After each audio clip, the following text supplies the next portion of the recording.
What's Toasting Mein, I would love to introduce you to Madiha Latif. She is a country director, Pakistan, Pathfinder International. Let me welcome her to the show. Welcome, Madiha. Thank you for having me, Raja.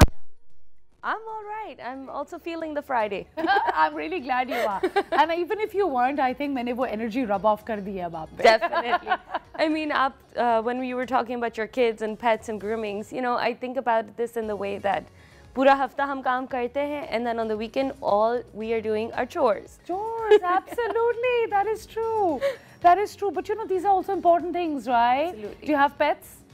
Way too many. I love that. We'll catch up on that in the commercial break because we have important things to discuss. Acha, so Dawn Media Group ne basically, you know, we've been talking about the, you know, the deepening resource conflict we've been facing. हमारी poverty कितनी ज़्यादा बढ़ रही है, inflation बढ़ रही है, यानी कि महंगाई बढ़ रही है, और you know, environmental collapse काफ़ी ज़्यादा हो रहा है. हम climate change पे भी कितनी ज़्यादा frequently बात करते हैं. तो considering कि पाकिस्तान की population ज़्यादा तेज़ी से बढ़ रही है, तो आपको क्या on ground critical challenges feel होते हैं that we're facing? Well, thank you for bringing that up, Raja. And I wanted to take a moment to appreciate Dawn. Dawn was one of the first media agencies or companies that started talking about a critical issue that Pakistan has been facing, which is climate change. And उनकी वजह से जो momentum बढ़ा है in terms of the conversation, dialogue and awareness on climate came at a very critical juncture and critical moment for us. हम हर साल एक conference होता है, कॉन्फ्रेंस ऑफ पार्टीज़ में हम पार्टिसिपेट करते हैं, गवर्नमेंट लेवल वहाँ रिप्रेजेंटेशन होती है, नेगोशिएशंस होती है, and a lot of that conversation is centred around mitigation. But Pakistan is one of the most vulnerable countries to climate change and does not contribute to the climate impact as many of our neighbors or many of our counterparts across the world. But we are the ones facing the very, very heavy impact of the I would like to say poor climate decisions that we are making around the world. And Pakistan as a country, हमारा जो infrastructure है, हमारी economy है. And Madiha, हम बात कर रहे थे जाने से पहले break पे about अतबाद लेक कि हम क्यों नहीं responsibility लेते, हम गन फेंक रहे हैं पानी के अंदर.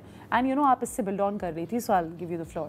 Thank you so much again, Raja, for bringing up a very critical issue which ties into population and resource management. आपने जैसे पहले बात की about the growing population and the issues. One of the things that we're seeing is across the board, हमें एक burden पड़ रहा है हमारे systems के ऊपर. Whether we talk about the health system, whether we talk about education, employment and economic growth, and housing. And all of these are interconnected. Yeah, like कोई चीज़ सालों में नहीं होती है. Poverty के जो issues हैं वो एक cyclical एक cycle create करता है with limited choices that people have to make.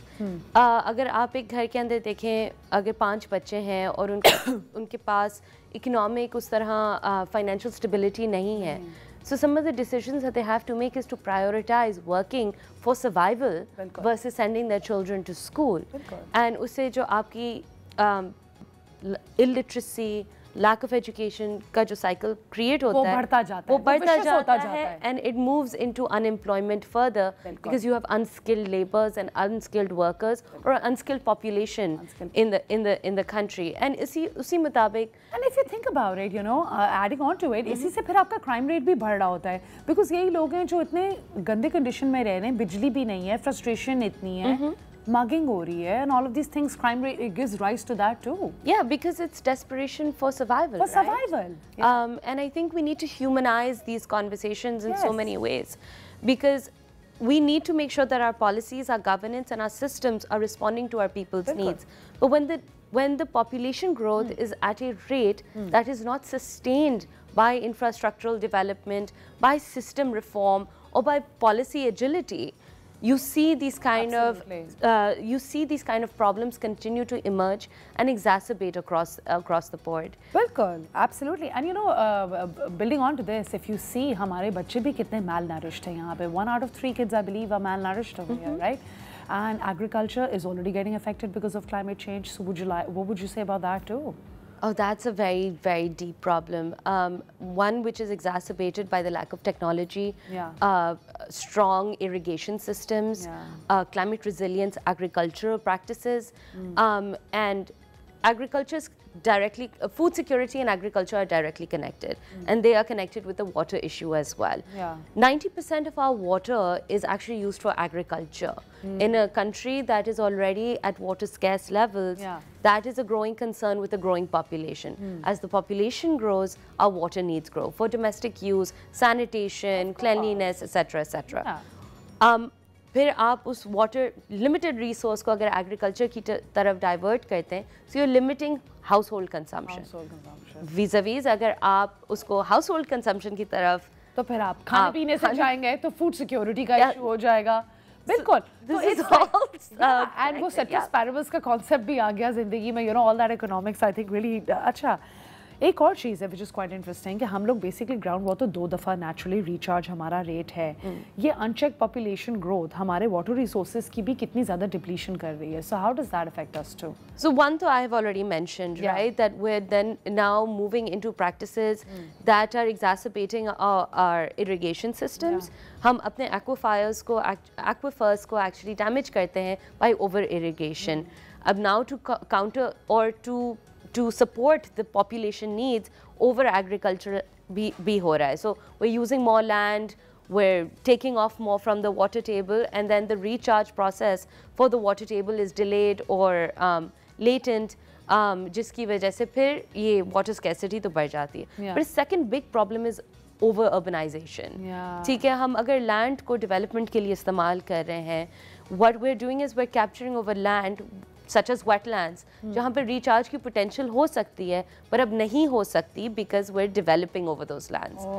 You know, when you talk about the Attabad lake, that could be one of the key problems, right? That it went unchecked, assessments नहीं हुई, और फिर जो unfortunately जो governance का system है, उसके अंदर accountability भी तो built in होनी चाहिए ना for development. So everything goes hand in hand. I mean, concern, giving a concern about the fact कि हमारा ही मतलब मुल्क है जिसके साथ ये हो रहा है, तो हम क्या?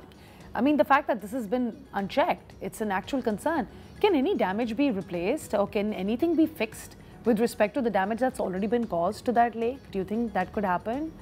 And where were the authorities? Why was this unchecked? इस तरह कितनी चीज़ें और हो रही होंगी जो शायद हमारी नज़र में भी नहीं है. And by the way, I had heard about this before this broke out. Oh wow, okay. Right, and there was a concern कि ये सही तरीके से वहाँ पे system नहीं है, because you know, I go to that area so often that people would talk about it. यानी कि ये चीज़ फैल रही थी फिर भी किसी ने कुछ भी नहीं किया. How come? So I think there are two prongs, right? Development comes with jobs, right, which is a need of the country. Economic growth comes with this kind of investment. Pakistan is also looking to create itself as a tourist country or a tourist attraction. उसके लिए आपको इस तरह के hotels चाहिए. And then when you're building a hotel, you have labor, you have construction, you're creating economy which can look attractive. Yeah, of course. But it needs to come with the systems that support ethical development, which promote environment-friendly development. Do we have those systems? I mean, I would like to say that we're trying and we're moving towards it. There is a lot of political will and good political will that is moving. But एक मुल्क में जैसे हम unskilled labor की बात कर रहे थे, एक brain drain का issue हो रहा है. Population के दो sides हैं, right? Population को जब यहाँ पे नौकरियाँ नहीं मिलेंगी, skilled labor is going to try and find its way out. Absolutely. Taxation कितने बड़े issues हैं हमारे. You know, in the past couple of years, there are reports that are saying that the migration, skilled migration, has actually increased, right? Salaried class पे एक burden आता है. Of course. Like I keep saying that. Most people are wanting to actually move as well.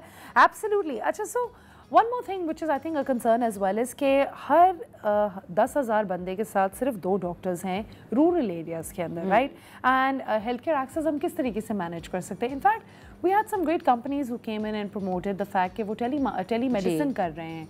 And also, other than that, what other options do we have? To me, one of the biggest wins we could have with regards to healthcare access and increasing it is the investments in mid-level providers. आपकी जो nurses हैं, community health workers हैं, if we invest in building their capacity and utilizing them as key resources, we might be able to address some of the healthcare service access issues that happen mostly in the rural center. Out of pocket expense भी पाकिस्तान में काफ़ी high है healthcare के लिए. which is, I think, approximately accounts for 60% of healthcare spending for private care. And there is also conversations about medically driven poverty, कि health care को cover करने के लिए लोग loan लेते हैं, etc., जिसकी वजह से वो आप फिर एक cycle में आ जाते हैं, poverty cycle में. But second, for increasing or improving healthcare access is incentivization of hard to reach areas. हमारी population बहुत, we have a very big population that is uncovered. Spread out a lot, yeah. By uncovered over the health systems. And one of the things that we think about doing is incentivizing skilled doctors, skilled nurses, skilled providers to move into these rural areas to provide services. Absolutely. And mobile clinics too. Mobile clinics too, absolutely. But one of the key things I think needs to also be considered when we talk about telehealth is digital infrastructure development in rural areas. Because telehealth is an excellent option, but it needs to be supported with the digital infrastructure. And without I will not be able to end without saying that gender access to digital technology, private access, confidential access is still a key issue. तो जब तक कि हम gender digital divide को भी नहीं address करेंगे, तो ख़वातीन और बच्चियों तक हम वो health services नहीं पहुंचा सकेंगे, जो कि काफ़ी ज़रूरी है, because यही हमारी future की population है. और फिर considering हम productivity पे भी show कर रहे हैं, तो वो क्या productivity show करेगी ना? Close to 48% of Pakistan's population is women. We are not catering to 50% of our population. Imagine that. The divide is just so huge. You know, Madiha, it's been such an incredible, insightful discussion with you, and such a good one too, very raw and very real. I'd love to have you again for a longer session as well, so we can discuss a little more. Thank you so much for sharing your insights with us. Thank you, Rija, for having me. Absolutely. Thank you. All right, guys. I really hope आप लोगों ने ये dire need for changes realize किए, and I really hope everybody can make a difference in their own respect whenever you can, right?